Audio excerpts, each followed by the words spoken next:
Then there is the biggest joke of all. What we are looking is what is looking. You already are what you seek. What we are looking for is what is looking.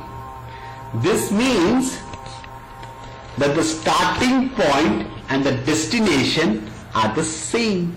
The seeking itself is a hoax. What is running your life right now is your essential nature. It cannot be anything other than that. The aliveness that you are is the only aliveness that exists. The mind certainly has no aliveness in it, but it may claim to be running the show. Our aliveness, also known as nothing, consciousness, awareness, presence awareness, intelligence energy, is already there, completely intact.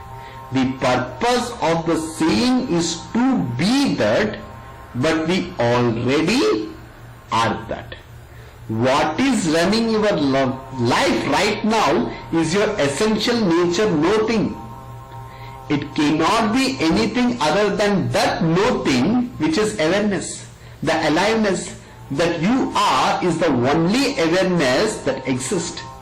The mind certainly has no aliveness in it, but it may claim to be running the show.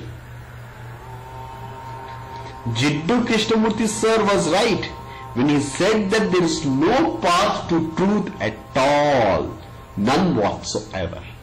Ramana Maharshi gave a famous example about someone at the front desk at Ramana Ashram asking for directions to Ramana Ashram and what would be the best route for him to take.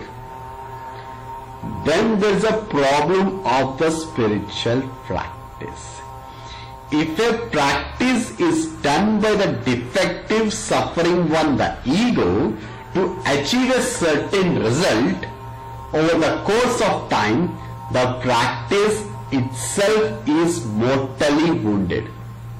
The practice already includes the belief and conviction that the ego exists, and it is the ego who is going to enact the practice to destroy itself, the cause of the suffering in the first place. That reinforces the initial belief of ego, so it cannot succeed, fatally flawed. Finally, there is the problem of the apparent ultimate goal.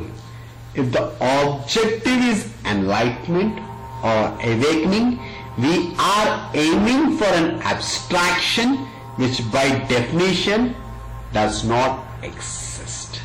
Lots and lots of description exist for enlightenment, ranging from a state of permanent and total bliss to the following, as the famous Buddhist teacher Chogyam Trungpa Rinpoche noted: enlightenment is the great and final disappointment, the dissolution of all our egoic fantasies and grand hopes. Enlightenment is the great and final disappointment. Fortunately, the way out of the dilemma is to question whether the one that we believe ourselves to be actually exists. If that is the ego, then where is that ego? See if you can find it in any way other than just in the content of thought.